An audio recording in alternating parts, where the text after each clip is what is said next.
Arrancamos entonces con la unidad de sistema nervioso. Hoy día vamos a ver como la primer parte de esta unidad, vamos a ver que esta unidad es un poquito larga, está muy relacionado con lo que vieron en la unidad anterior. De hecho, esa unidad anterior, que es neurona, antes pertenecía al sistema nervioso, lo que pasa es que la dividimos en dos para que no fuera tan larga, pero la realidad es que neurona en realidad pertenece a esta unidad, porque nosotros acá, ustedes vieron previamente cómo se genera un impulso nervioso, cómo se conduce un impulso nervioso, y hoy vamos a ver las estructuras de ese sistema nervioso. Entonces, primero, vamos a ver es cómo ha ido evolucionando el sistema nervioso en distintos individuos. ¿Por qué? Porque no todos los individuos tienen la capacidad o tienen un sistema nervioso desarrollado. Nosotros tenemos un sistema nervioso central, un sistema nervioso periférico, pero eso no pasa en todos los individuos. Sin embargo, hay muchos individuos que aunque no tengan un sistema nervioso desarrollado, tienen un sistema nervioso más primitivo o tienen la capacidad de responder a estímulos. Porque, ¿cuál es la función del sistema nervioso? Básicamente, la función del sistema nervioso es responder a estímulos externos y también responder a estímulos internos. Entonces, los poríferos, si ustedes los vieron, como las esponjas, por ejemplo, responden a estímulos externos, tienen la capacidad de responder a estímulos externos. ¿Y cómo hacen para responder a ese estímulo? No tienen un sistema nervioso desarrollado, no tienen un cerebro, no tienen una médula. Sin embargo, lo que hacen para responder a esos estímulos externos es regular, alternan, modifican el flujo de agua que circula por su cuerpo. Entonces, la manera en que estos individuos responden a estímulos, porque, repito, la función del sistema nervioso es responder a estímulos, ya sea externos o internos. Entonces, la manera en que los poríferos responden a estímulos es modificando el agua que entra a su cuerpo o que sale. Y esa es su manera de responder a un estímulo. ¿Qué pasa con la hidra? Que también ustedes la vieron. La hidra tiene la característica que tiene la capacidad de responder a estímulos táctiles cuando yo la toco, y ¿qué es lo que estructuras tiene esa hidra para poder hacer? Tiene neuronas que estimulan a células epiteliomusculares. Entonces, cuando se responde a un estímulo táctil, esa hidra lo que hace es provocar movimientos en su pared corporal. Entonces, la manera que tiene de responder a esos estímulos táctiles es a través de la respuesta de estas células epiteliomusculares que forman su pared.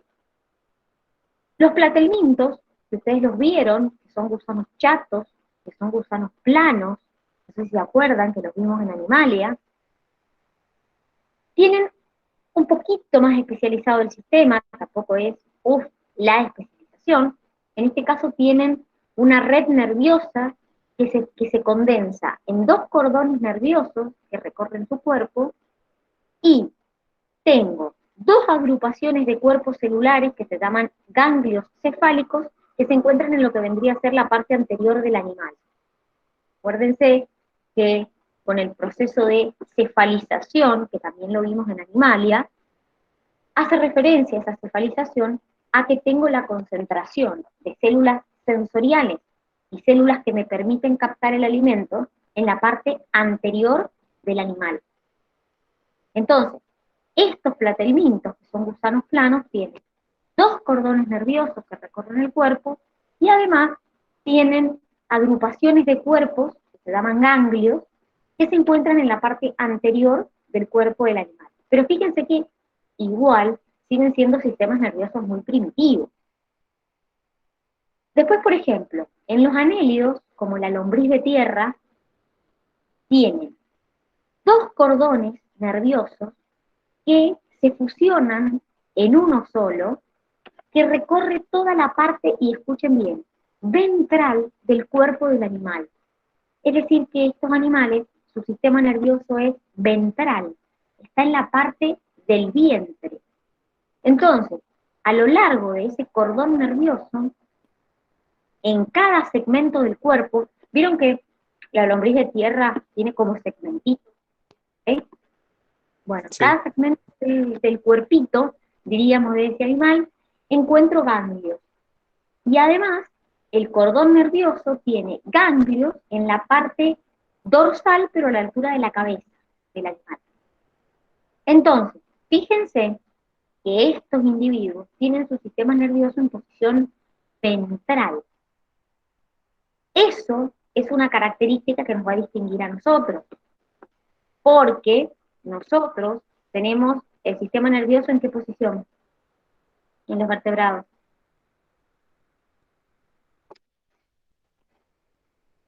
¿En qué posición se encuentra? Miren, ahora los vamos a ver, pero nosotros no tenemos el sistema nervioso en la parte ventral, donde vendría a ser nuestro vientre. Acá ¿En la otro más, nuca? es la posición dorsal, Claro. ¿sí?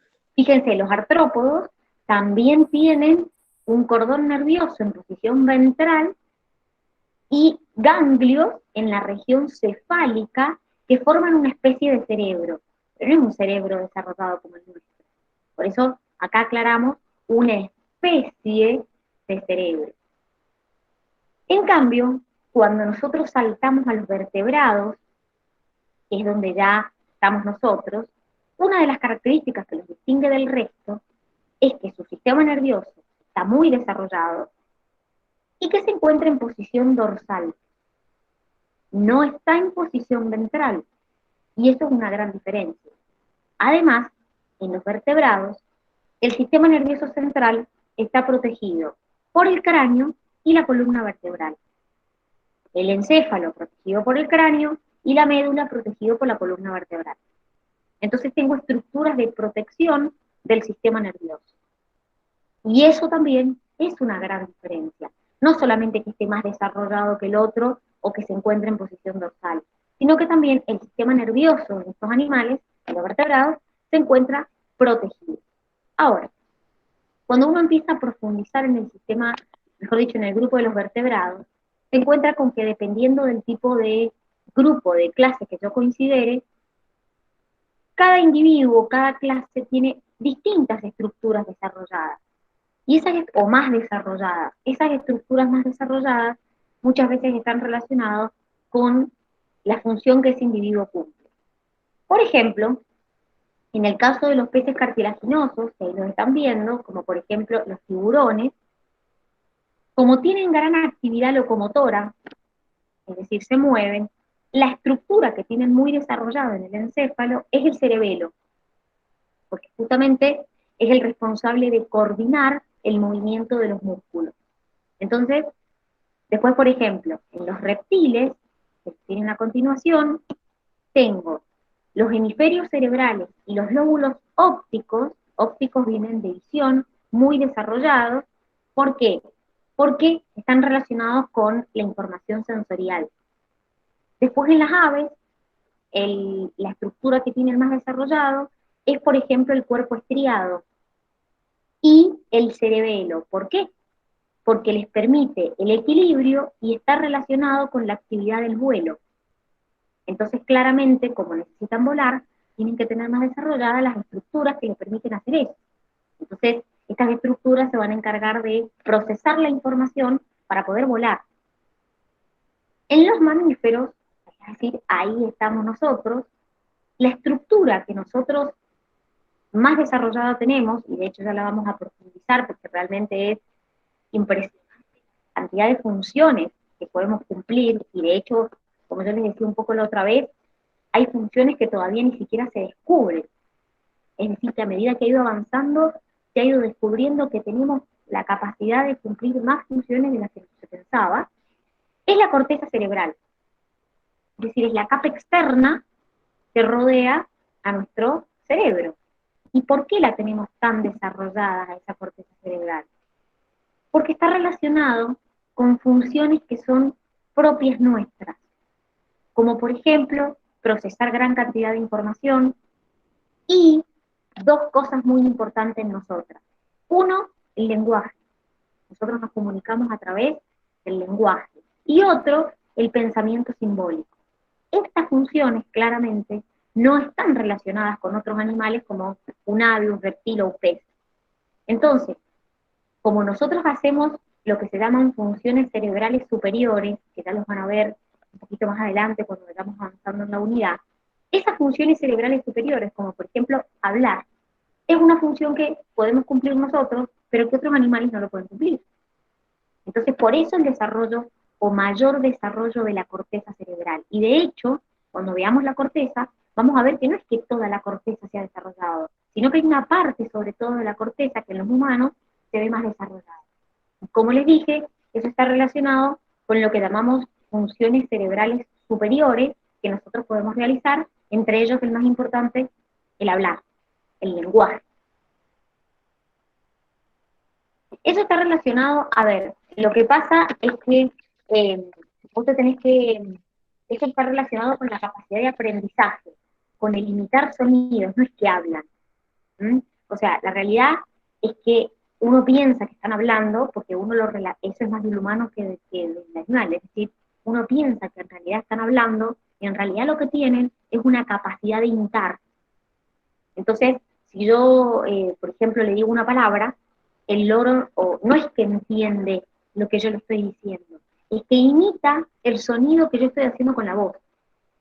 Entonces, si en vez de hablar y decirle una palabra, yo le hiciera un ruido, también imitaría el ruido, por más que no sea una palabra. Entonces, no es que pueden hablar, sino que tienen capacidad para imitar con precisión algún sonido que puede ser de un humano o puede ser de la naturaleza. Entonces, cuando uno repite un sonido muchas veces, ese animal lo termina aprendiendo, pero porque tiene la capacidad de imitar, no porque pueda hablar. ¿Se entiende? De hecho, ustedes se fijan, aprenden como palabras puntuales, porque probablemente en la entonación que nosotros le damos a esas palabras, a ellos les sea más fácil imitarlo. No es que se ponen a hablar como si fueran un ser humano, sino que imitan sonidos que nosotros hacemos cuando emitimos esa palabra. Entonces por eso pareciera que hablan. ¿Entiendes?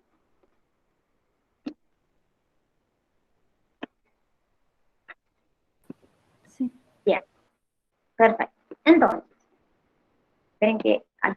Entonces, ¿cuáles son las funciones de nuestro sistema nervioso? Yo recién les estuve diciendo un poquito las funciones, pero la realidad es que, chicos, nuestro sistema nervioso es impresionante. La cantidad de funciones que puede cumplir es impresionante. Primero, coordina e integra todas las funciones del organismo. Otra de las funciones que nuestro sistema nervioso puede cumplir, como les dice ahí, es seleccionar estímulos para sus receptores sensoriales. Es decir, a través de los receptores sensoriales, ya los van a ver en la unidad de órganos de los sentidos, nosotros tenemos receptores sensoriales externos, internos, que transmiten información de todo tipo. Tengo receptores de presión, receptores químicos, receptores de temperatura, y toda esa información la recibe el sistema nervioso. Como les digo, tanto internos como externos. Yo tengo receptores sensoriales en las manos y tengo receptores sensoriales en las arterias. Entonces, toda esa información la procesa mi sistema nervioso.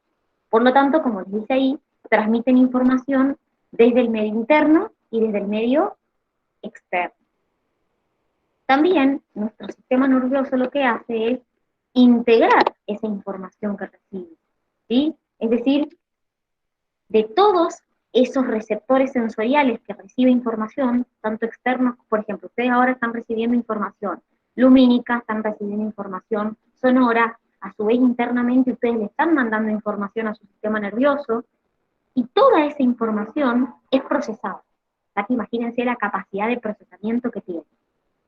Además, nuestro sistema nervioso, entre las otras funciones que nos permite, es aprender. Nosotros tenemos la capacidad de aprender. El aprendizaje y la memoria son funciones propias del sistema nervioso. También tenemos la capacidad de tomar decisiones para poder responder a una respuesta en particular. Es decir, nosotros podemos dar una respuesta, podemos tomar una decisión Ojo, no siempre lo relacionen con tomar la decisión, no sé, en la vida, sino nosotros también podemos, cuando uno dice tomar una decisión, es decir, dar una respuesta en particular frente a un estímulo. ¿Mm? Podemos almacenar información, eso es lo que se conoce como memoria, que se ha visto que, por ejemplo, nosotros tenemos una gran capacidad de almacenaje de memoria, eh, obviamente mucho más que otros animales, y otra de las características que nos permite nuestro sistema nervioso es lo que nosotros le llamamos el comportamiento. ¿Qué significa el comportamiento? El comportamiento perdón, el comportamiento son patrones que nosotros podemos seguir y es lo que se conoce como el comportamiento global de un animal. Son patrones que se repiten de actividad en un animal. Entonces, por ejemplo, cuando yo hablo de un patrón de comportamiento, hablo de cómo responde, por ejemplo, ese determinado animal cuando se alimenta, cómo responde ese animal cuando se reproduce, cómo responde ese animal ante, no sé, ante una situación de miedo. Eso es un comportamiento. Es un grupo de actividad, de patrones de actividad que también está regulado por el sistema nervioso. Es decir, las funciones que cumple nuestro sistema nervioso son impresionantes. Claramente hay funciones que están más desarrolladas en algunos animales que en otros. Nosotros tenemos capacidad de comunicarnos, de hablar, tenemos una gran capacidad de memoria, una gran capacidad de aprendizaje. No todos los animales tienen eso. Primero que hablar, obviamente ninguno. Pero cuanto a la memoria y el aprendizaje, obviamente no todos los animales tienen la misma capacidad. Y eso depende del sistema nervioso de cada animal o de cada individuo. Entonces, cada una de estas funciones que hemos visto, vamos a ver después cómo se hace, cómo hago para memorizar, qué estructuras intervienen de mi encéfalo en ese proceso de la memoria. Y cuando yo hablo del lenguaje, ¿cómo hago para hablar? ¿Qué estructuras de mi encéfalo me permiten hablar? ¿Qué estructuras me permiten que yo mueva la lengua y quién me permite que yo comprenda lo que alguien me dice? Y ahí van a empezar a entender también por qué cuando, por ejemplo, una persona sufre, no sé, una ACV, muchas veces se afecta el habla y muchas veces se afecta otra función.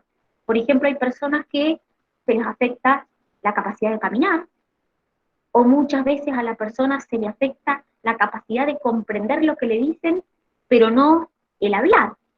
Entonces, cuando veamos lenguaje y veamos memoria, van a entender estas funciones, cómo se llevan a cabo, y qué estructuras. Por ahí van a ver que hay estructuras que son hiper chiquititas y son fundamentales para la memoria.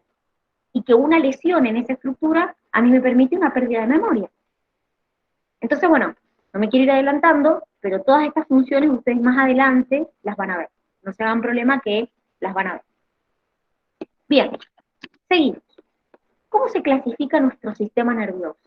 Todas estas partes nosotros las vamos a ver. Esto es simplemente una introducción a la clasificación.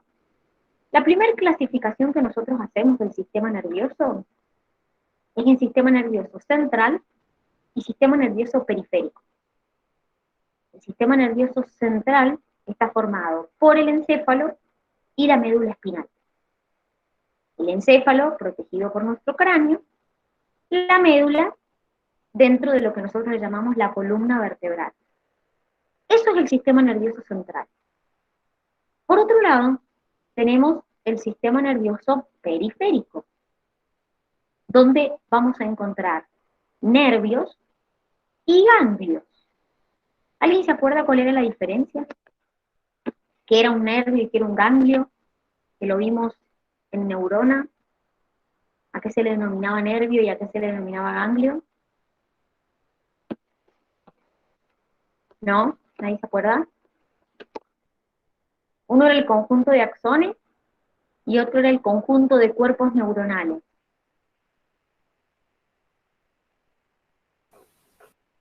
¿Alguien se acuerda cómo era eso? ¿No? Bueno. En el caso de los nervios, es el conjunto de axones que se encuentran en el sistema nervioso periférico. Y los ganglios es el conjunto de cuerpos de la neurona o soma que se encuentran en el sistema nervioso periférico. Es decir, los ganglios son el conjunto de cuerpos neuronales y los nervios son el conjunto de axones de neuronas que se ubican en el sistema nervioso periférico. ¿Qué es importante que sepamos? Que esos nervios que forman el sistema nervioso periférico llevan información, como les dije antes, desde el ambiente interno y externo hacia el sistema nervioso central. Y a su vez, este sistema nervioso central me elabora una respuesta y lo lleva hacia los efectores, que puede ser un músculo o puede ser una glándula. Pero, si ustedes se fijan, vuelvo a hacer una división en el periférico, en somático y autónomo. Y vamos a ver estas diferencias. ¿Por qué? El sistema nervioso somático es el que me controla a mí sobre todo los músculos esqueléticos. Es decir, recibo información de receptores sensoriales que pueden venir desde el exterior, desde una articulación, desde un músculo, y procesa la información, la lleva al sistema nervioso central, se procesa la información y me la envía hacia los músculos esqueléticos. Entonces, el sistema nervioso somático tiene la característica que es voluntario en los músculos esqueléticos, excepto en algo que también vamos a ver después, que son las respuestas reflejas, los famosos reflejos. Los reflejos son involuntarios. Entonces, repito, el sistema nervioso somático, que es esta rama, es voluntaria para los músculos esqueléticos, pero en el caso de las respuestas reflejas, que nosotros llamamos los famosos reflejos, es involuntario. Entonces, fíjense que acá nos dicen que la función que cumple es sensorial, porque lleva información desde el ambiente externo y desde nuestras articulaciones hacia el sistema nervioso central, y motora, porque lleva la respuesta hacia, por ejemplo, un músculo esquelético. ¿Qué es el sistema nervioso periférico autónomo? Este está más relacionado con el control de nuestras vísceras. Obviamente, el sistema nervioso autónomo es involuntario, en este caso, y controla el músculo liso, el músculo cardíaco, las glándulas, el sistema nervioso autónomo, pero si se fijan, a su vez, dentro del sistema nervioso autónomo, a mí me regula principalmente, como les dije, la actividad visceral, la actividad de mis órganos y la regulación homeostática. Me permite mantener la homeostasis. Ese sistema nervioso autónomo se va a volver a dividir, voy a volver a subclasificar en una rama simpática, una rama parasimpática y una rama entérica. La rama simpática, ya también lo vamos a ver, está relacionado con prepararme para la acción, prepararme para la lucha. En cambio, el parasimpático es el que me vuelve a la normalidad, es el que me restaura los valores normales que perdí. Por ejemplo, si yo me tengo que, por ejemplo, salir corriendo, o estoy ante una situación de estrés, o quiero huir, el que se va a activar es mi sistema nervioso simpático. Entonces, ya vamos a ver qué pasa cuando el sistema nervioso simpático se activa. ¿Qué me pasa a mí? Me permite prepararme, como les dije, para huir, para luchar, para salir corriendo, básicamente. Es decir, cuando ustedes vayan a rendir y tengan miedo y tengan nervios, el simpático va a estar a full activado y van a ver qué pasa cuando el sistema nervioso, por ejemplo, les va a aumentar la frecuencia cardíaca, les va a aumentar la frecuencia respiratoria. Es decir, vamos a ver cuando veamos simpático que se activa cuando se activa el sistema nervioso simpático, qué efectos me produce. En cambio, el parasimpático me vuelve a la normalidad, me permite restaurar los valores normales. ¿Y qué es el sistema nervioso entérico? El sistema nervioso entérico es una tercera división que me controla el funcionamiento autónomo del sistema digestivo. No sé si alguna vez habrán escuchado hablar del cerebro que tenemos en el sistema digestivo. No sé si alguna vez lo habrán escuchado hablar. De que tenemos como... Nunca lo han hablado, nunca lo han escuchado, incluso en la tele sale la publicidad. De que cuando uno está en eso de que el estómago tiene neuronas y cosas así. En realidad, todo nuestro sistema digestivo tiene, como ven acá, una rama, que es la división entérica, que se encarga de controlar todo lo que es nuestro sistema nervioso digestivo en forma autónoma. Entonces, por ejemplo, nosotros vemos que cuando pasamos una situación de estrés o estamos nerviosos, empezamos a tener dolores estomacales, dolores intestinales, problemas digestivos. Eso es porque tenemos una rama del sistema nervioso que está inervando todo nuestro tubo digestivo. Pero fíjense que acá nos dice que el sistema nervioso autónomo va a tener también una parte sensorial y una parte motora. ¿Qué quiere decir esto? La parte sensorial va a llevar información desde nuestras vísceras hacia el sistema nervioso central. Y la parte motora es la que va a llevar la respuesta del sistema nervioso central hacia el músculo cardíaco, hacia el músculo liso que forma parte de un órgano, o hacia las glándulas. Esta es la división general de nuestro sistema nervioso. Nosotros vamos a empezar primero viendo esta parte, el sistema nervioso central, formado por encéfalo y por médula. Después nos vamos a meter en este, pero primero nos vamos a concentrar en el sistema nervioso central. ¿Alguna duda hasta acá? ¿Que me quieran preguntar? ¿Estamos bien? ¿Sí? Dani, vamos a alcanzar a ver todo lo que hay en el recuadro, ¿no? O sea, en la unidad. Todos van a ver el sistema nervioso central, van a ver el periférico, van a ver el simpático, el parasimpático, todo van a ver. Todo lo que está ahí lo van a ver. Entonces, cuando se lleguen a perder, si por ahí se pierden y dicen, uy, pero pará, ¿y esto de dónde era? Del periférico, vuelvan a este cuadrito, así se pueden orientar a dónde estamos. Pero como les dije, los primeros días, hoy, mañana, vamos a estar hablando del central, nos vamos a concentrar acá. Vamos a ver bien, porque acá dice encéfalo y es como, bueno, encéfalo. Pero la realidad es que las estructuras que hay dentro del encéfalo son mucho más complicadas que eso, ¿sí? Son muchísimo más desarrolladas que el encéfalo solo. Hay un montón de subestructuras dentro de ese encéfalo que vamos a ver. Bien, esperen que seguimos avanzando. Empezamos con el sistema nervioso central. Vamos a ver encéfalo y médula. Miren, acá tenemos un cuadrito con lo que vendría a ser la clasificación de nuestro sistema nervioso central. Dentro del encéfalo, yo voy a poder distinguir estructuras. Por ejemplo, vamos a encontrar el cerebro, vamos a encontrar el hipotálamo, vamos a encontrar el tálamo, vamos a encontrar el bulbo raquídeo, el cerebelo, la protuberancia. Todas estas estructuras las vamos a ir viendo una por una, pero lo que a mí me interesa que entiendan es que estas estructuras, las que les voy a mostrar, derivan de estructuras primitivas que existían en el embrión, que son el prosencéfalo, el mesencéfalo y el rombencéfalo.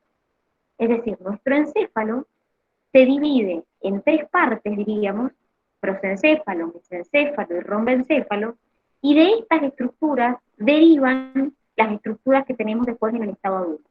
Por ejemplo, el prosencéfalo se vuelve en el encéfalo, y cuando yo veo el encéfalo de un individuo, encuentro el tálamo y el hipotálamo, que son estructuras que derivaron del diencéfalo, y el cerebro, que me imagino que lo han escuchado nombrar alguna vez, que deriva del céfalo. Y también encuentro el bulbo, la protuberancia, el cerebelo, que es lo que se conoce como tronco o tallo cerebral. Ahora, antes de profundizar en la estructura de este encéfalo, vamos a ver primero cómo está protegido. Como yo les dije, una de las características de nuestro sistema nervioso es que está protegido. Está protegido por huesos, por lo que llamamos las meninges y por el líquido cefalorraquídeo. Es un líquido, literalmente. Entonces, los huesos, ya los vieron, el cráneo me protege el encéfalo, la columna vertebral me protege a la médula espinal. Debajo de los huesos encuentro las meninges. Las meninges no es tejido óseo, es tejido membranoso. Y hay 3 capas de meninge: dura madre, aracnoide y pía madre. Pero, miren, acá les muestro las capas de las meninges para que se den una idea. Esta es la piel, ¿sí? Acá tengo el hueso. Acá tengo el hueso y fíjense que acá está el periósteo, que es lo que cubre el hueso. Debajo del hueso están las 3 capas de meninge, que son las 3 que ustedes ven acá. Dura madre, la más externa, aracnoide, la del medio, pía madre, la más interna. Son 3 capas de meninge. Pero como si esto fuera poco, en el medio, entre la aracnoide y la pía madre, tengo un espacio que se llama espacio subaracnoideo, que es un espacio que está lleno de líquido, y ese líquido es el líquido cefalorraquídeo. Es decir, en ese espacio que yo encuentro acá, entre la aracnoide y la pía madre, encuentro líquido cefalorraquídeo, que es esto que tienen acá. Literalmente es un líquido que contiene proteínas, urea, iones, glucosa, que es de aspecto incoloro, pero que para nosotros es muy importante. ¿Por qué? Porque no solamente nos sirve para amortiguar golpes, es decir, estos nos están protegiendo y en cierta parte nos están amortiguando los golpes, este líquido también amortigua golpes, transporta nutrientes y desechos, mantiene el medio apto para el funcionamiento neuronal, es decir, mis neuronas para poder funcionar necesitan un pH adecuado, mis neuronas para poder funcionar necesitan un medio óptimo para poder funcionar, diríamos. Entonces, me da el medio óptimo para que las neuronas funcionen. Y además de todas esas funciones que nosotros vemos ahí, también contiene linfocitos que forman parte del sistema inmune. Entonces, tanto mi médula como mi encéfalo están protegidos por huesos, meninges y líquido cefalorraquídeo. Acá les agregué una cosita que por ahí siempre está la duda de, no sé si saben lo que es la punción raquídea. ¿Alguna vez la han escuchado nombrar? Tuve que verla en el caso clínico que mandó. Bueno, Bueno, ¿qué pasa? ¿En qué consistía la punción raquídea? ¿Qué se extraía para analizar? el líquido cefalorraquídeo. Perfecto. Se extrae el líquido cefalorraquídeo y eso me permite analizar bastantes cosas, es decir, ya sea para un tratamiento de algún tipo de medicación o también para algún estudio que se tenga que realizar. Entonces, lo que se hace es extraer líquido cefalorraquídeo. Para yo poder extraerlo, tengo que insertar una aguja hasta el espacio subaracnoideo, que es ese espacio que yo les mostré acá. Esto se hace en la médula, ¿sí? Esto se hace a nivel de la columna, no se hace en el cráneo. Entonces, ¿qué es lo que ocurre? ¿Por qué no es riesgosa la técnica? Porque cuando a mí me extraen el líquido cefalorraquídeo, me lo extraen o me punzan generalmente entre la vértebra lumbar 3 y la lumbar 4, o entre la lumbar 4 y la lumbar 5. Ustedes me van a decir, vaya, ¿y qué tiene que ver eso? Que la médula no llega hasta estas vértebras lumbares. La médula llega hasta la lumbar 2. Entonces, cuando yo hago la punción, no tengo riesgo de tocar la médula. Vieron que hay mucha gente que dice, no, porque te pueden dejar cuadripléjico, o te pueden tocar y te pueden... No, porque la médula llega hasta la lumbar 2 y el líquido se extrae de vértebras de más abajo, entre la lumbar 3 y la 4, o entre la 4 y la 5. Entonces la técnica es segura, y por eso se hace más abajo, justamente para darle seguridad. Nadie quiere dejar cuadripléjico o parapléjico a una persona. Entonces, por eso la técnica es segura. Pero, ¿Dan? dime lo que quieras. Sí, perdón por interrumpir. ¿En la gente joven esto suele ser más riesgoso o no? Mira, la realidad es que si la técnica está bien hecha, no es riesgosa. Si la técnica está hecha por alguien que sabe, no es riesgosa. Es un poco incómoda, es un poco dolorosa, pero la realidad es que si la técnica está bien hecha, no lo puede hacer cualquiera. Si la técnica está bien hecha, no es riesgosa, porque no hay manera de que te toquen el sistema nervioso. ¿Por qué? Porque la médula termina mucho más arriba. Entonces no hay riesgo. Más, eh, por eso muchas veces por eso acá dice entre la lumbar 3 y la 4 y a veces entre la 4 y la 5. Muchas veces para asegurarse más de que la técnica no es riesgosa, se punza entre la lumbar 4 y la 5 como para asegurarse de que no se toca ninguna estructura del sistema nervioso. Porque aparte lo que se extrae de líquido cefalorraquídeo, tampoco que me van a sacar todo el líquido cefalorraquídeo que hay. Es una muestra para analizar o para suministrar algún tipo de tratamiento. Entonces, es una técnica segura si está bien hecha, para todo el mundo, ¿no? Tengas la edad que tengas. Bien, ¿qué quería contarles yo acá? Existen dos barreras que se llaman barrera hematoencefálica y barrera hematocefalorraquídea. A ver, para que se den una idea, la palabra hemato viene de sangre, ¿sí? Si yo les digo hematoencefálica, quiere decir que hay relación de dos palabras importantes. De hecho, esta barrera, que se llama hematoencefálica, es una barrera funcional que tenemos que nos regula el pasaje de sustancias desde la sangre hacia el tejido nervioso. ¿Qué quiere decir esto? Que no cualquier sustancia pasa al sistema nervioso porque sí. Si yo quiero que una sustancia que tengo en sangre pase al sistema nervioso, tiene que poder atravesar la barrera hematoencefálica.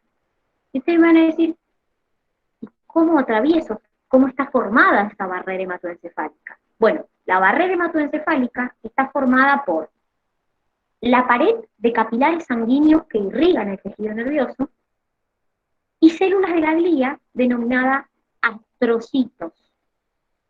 Entonces forman como una barrera que filtran, me permiten el pasaje de ciertas sustancias y de ciertas sustancias no, desde la sangre hacia el sistema nervioso. ¿Y qué es la barrera hematocefalorraquídea? Es justamente una barrera que me regula el pasaje de sustancias de la sangre al líquido cefalorraquídeo. ¿Y cómo está formada esa barrera hematocefalorraquídea? Por las paredes de capilares sanguíneos y el epitelio de los plexos coroideos.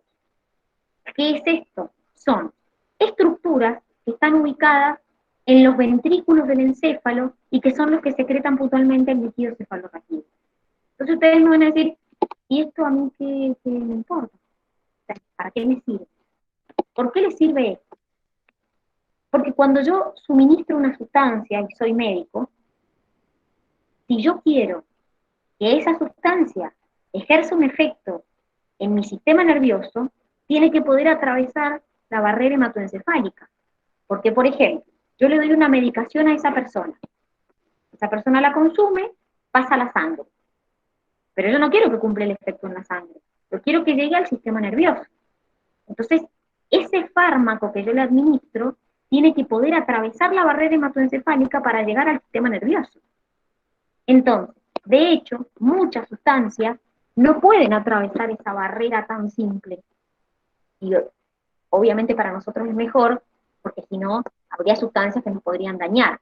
Entonces, por ejemplo, las sustancias que son grandes, como por ejemplo proteínas o algunos fármacos, no pueden atravesar la barrera hematoencefálica. Entonces lo que se hace es, muchas veces se suministra el precursor.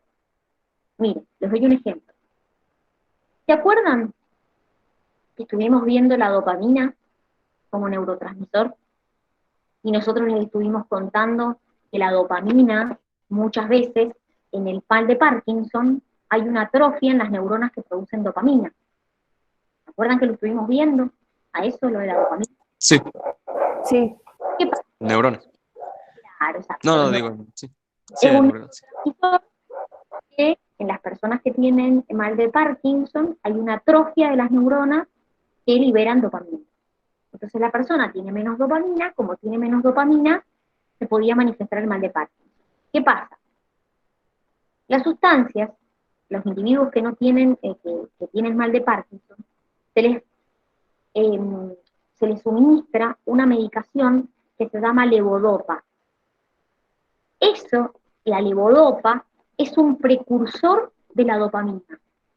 Ustedes me van a decir, ¿pero por qué le dan eso?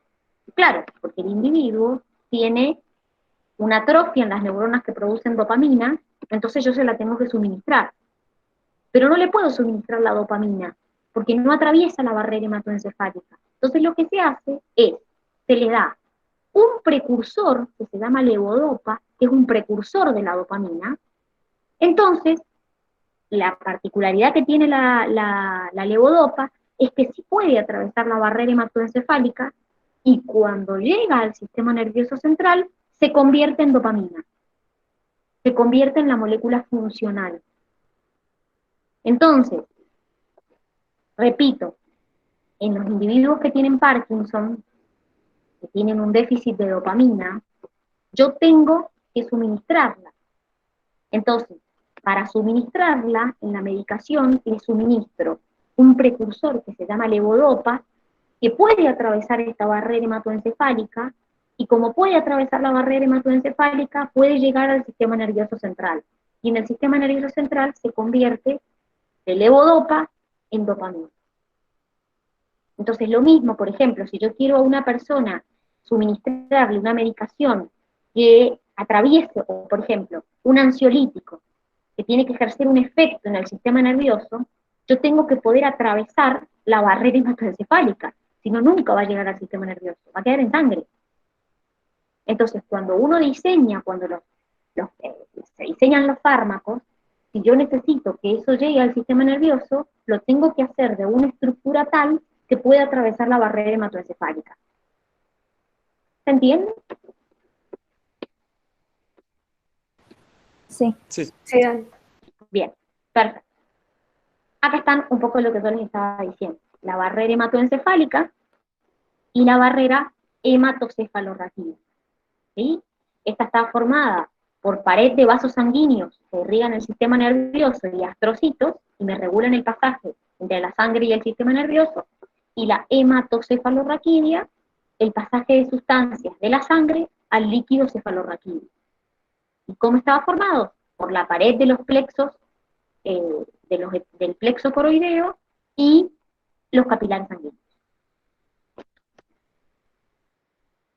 Empezamos con la primera estructura del sistema nervioso central, que es la médula espinal. Vamos a ver el encéfalo, vamos a empezar con la médula. ¿Qué característica tiene esto? La médula, chicos, que es la que está por dentro de la columna vertebral, actúa como un enlace entre el encéfalo y el resto del cuerpo. Es la comunicación. Y me lleva información en ambos sentidos, desde el encéfalo al cuerpo y desde el cuerpo al encéfalo. Por eso decimos que es la vía de comunicación entre el encéfalo y el cuerpo y viceversa. Miren, acá estamos viendo lo que es la estructura de la médula. Es un corte transversal en lo que vendría a ser la columna. Acá, fíjense que les he puesto lo que les dije recién, que la médula se extiende desde el bulbo raquídeo hasta la lumbar 2, hasta la vértebra lumbar 2. Más abajo no hay médula. ¿Y qué característica tienen? Esto que tienen acá, y esto que tienen acá en forma de H, o también en forma de mariposa, es lo que se conoce como sustancia gris y sustancia blanca. ¿Cuál es la diferencia? Que si uno compara la médula con el encéfalo, la sustancia gris y la sustancia blanca ocupan posiciones distintas. ¿Por qué? En la médula, la sustancia gris, si se fijan, es interna. Esto que tienen acá es sustancia gris. ¿Y cómo está formada esa sustancia gris? Esa sustancia gris está formada por interneuronas, cuerpos celulares y dendritas de neuronas motoras y por células de la glía. En cambio, la sustancia blanca, que es esto que ven acá, que les estoy marcando, está formada por tractos o haces de axones ascendentes y descendentes mielínicos, es decir, conjuntos de axones, básicamente, ascendentes y descendentes mielínicos. ¿Por qué hacemos esta aclaración? Porque en el encéfalo es al revés. La sustancia gris es externa y la blanca es interna. Acá pasa lo contrario. La sustancia blanca es externa y la sustancia gris es interna. Y eso es importante. Ahora, yo hoy les he recuadrado raíz dorsal, raíz ventral. ¿Qué significa esto? Como yo les dije, la médula es una comunicación entre el encéfalo y el cuerpo y viceversa. Entonces, ¿qué es lo que tengo que yo saber de esa médula? Si yo analizo la médula, como les dije yo, tengo una raíz dorsal que es sensitiva y una raíz ventral que es motora. Y eso está relacionada con la función que cumple. ¿Qué quiere decir esto? La raíz motora se encuentra, como les dije, en la parte ventral y la raíz sensitiva se encuentra en la parte dorsal. Entonces, eso es importante, ahí se los hemos marcado. Acá está la raíz dorsal, es decir, son axones, son conjuntos de axones de neuronas sensitivas, y acá tengo axones de neuronas motoras, conjuntos de axones de neuronas motoras. Entonces, estos llegan a la parte dorsal y estos, los conjuntos de axones motoras, salen de la parte ventral. Entonces, acuérdense, dorsal es hacia la parte posterior, ventral es hacia la parte anterior. Entonces, sustancia blanca externa, sustancia gris en forma de H o de mariposa interna. ¿Alguna duda hasta acá? ¿Algo que no se haya entendido? ¿Tienen alguna función en especial? La médula es parte de nuestro sistema nervioso central. Es, como te dije, la que conduce la información del encéfalo al cuerpo y del cuerpo al encéfalo. Es una vía de comunicación. No, no me refiero a la sustancia blanca y la gris. Claro, por supuesto. Acordate que forman parte, como te digo, mira, en la sustancia, perdón, en la sustancia gris, que es la que tiene acá en forma de H, están los cuerpos celulares, están las interneuronas, están las células de la glía, es decir, acá se van a generar impulsos nerviosos, ¿sí? Y en la sustancia blanca, que están el conjunto de axones, ¿sí? Es donde se van a transmitir, porque en el axón es donde se va transmitiendo el impulso nervioso. Ah, bien, Ahí, no me queda claro. bien, ahí quiero hacer una aclaración. Si se fijan en la imagen que yo les puse, la que están viendo en realidad, ahí les salen como dos cositas redonditas. Miren, ahí se las marco, para que lo vean. Esto que dice haz piramidal y esto que dice haz espinotalámico, ¿sí? Recuerden que cuando yo digo tractos haces, es conjuntos de axones. ¿Y qué significa el haz piramidal? El haz piramidal es un conjunto de axones motores que van desde la corteza cerebral, es decir, desde el céfalo, hasta las astas anteriores de la médula. Y son todos axones motores, es decir, contiene todos axones de neuronas motoras. Entonces, lo que yo ahí tienen marcado como haz es un conjunto de axones que viajan desde la corteza hacia la parte anterior de la médula espinal. Y si se fijan ahí, también tienen otro que dice haz espinotalámico. No sé si lo alcanzan a ver. Es lo que se conoce como vía espinotalámica. Ahí se los marco para que lo vean. Acá dice haz espinotalámico lateral, haz espinotalámico anterior. Lo mismo, los haces son conjuntos de axones, pero en este caso es una vía sensorial que va desde la piel hasta el tálamo. Entonces tengo la parte anterior y la parte lateral. Es un conjunto de axones que van, como les dije, desde la piel hasta el tálamo. Entonces, por ejemplo, la vía lateral transmite información de dolor, de temperatura. Entonces son conjuntos de axones que recorren la médula y que, como les dije, pueden ir hasta el tálamo o pueden venir desde la corteza cerebral. A eso es a lo que se conoce como haz. Recuerden que los haces son conjuntos de axones, es decir, conjuntos de axones de neuronas. ¿Alguna duda hasta acá?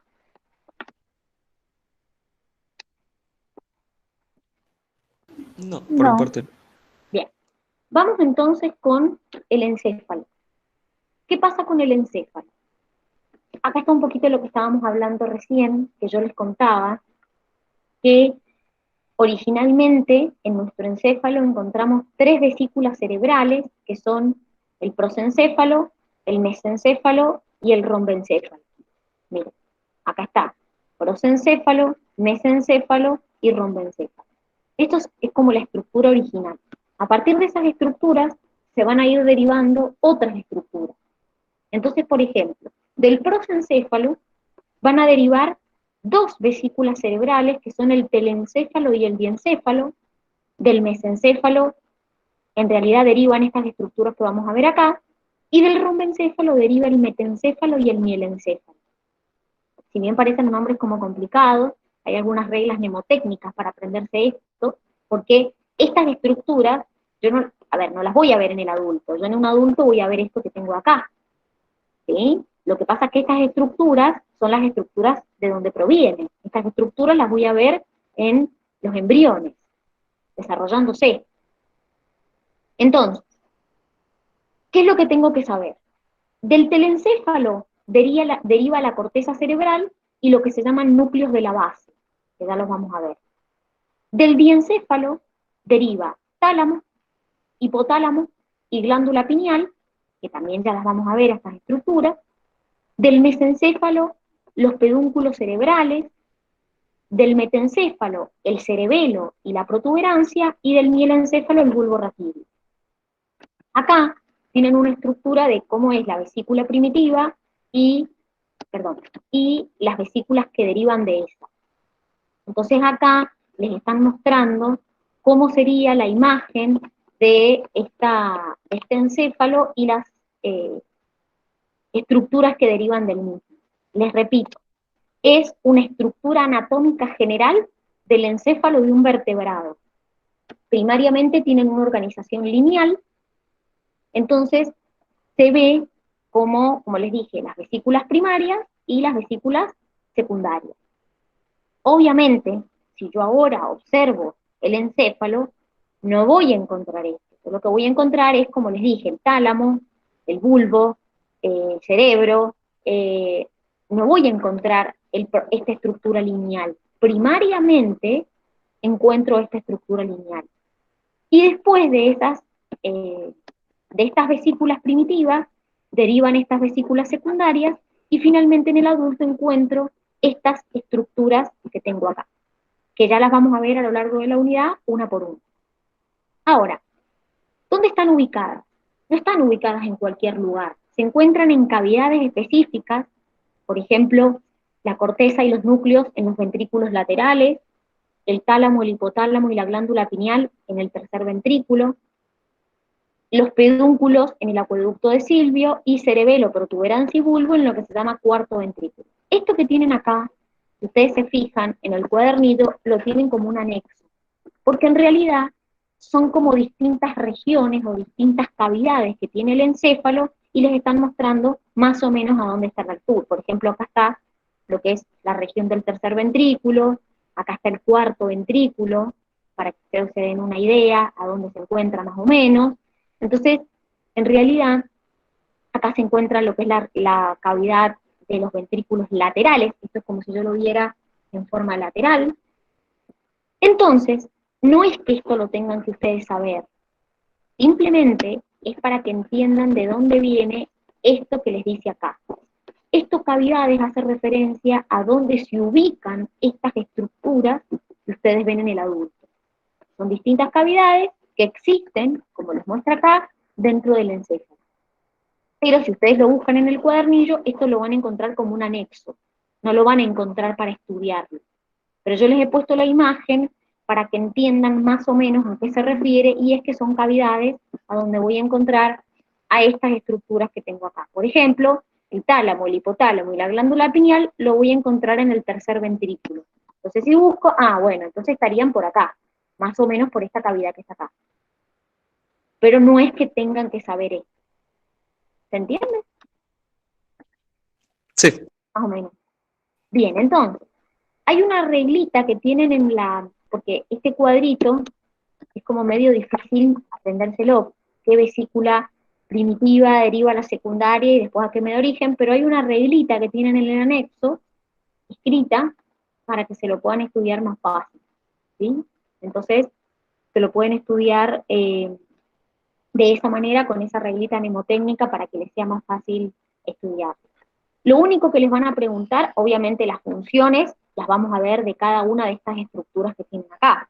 Ya mañana vamos a ver el cerebelo, el bulbo, vamos a ver el tálamo, el hipotálamo, la glándula pineal, los núcleos de la base. Vamos a ver estas estructuras nosotros, qué función cumplen. Pero tienen que saber de qué vesícula secundaria y de qué vesícula cerebral primaria deriva. Eso sí lo tienen que saber. Bueno, muchachos, mucha información, muchos nombres raros, más o menos.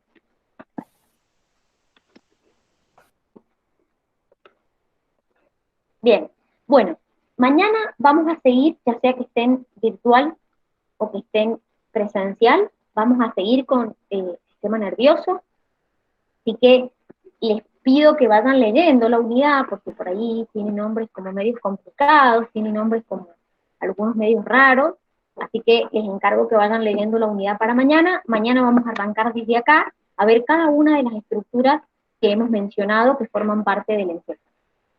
¿Se entendió? Sí, Ani.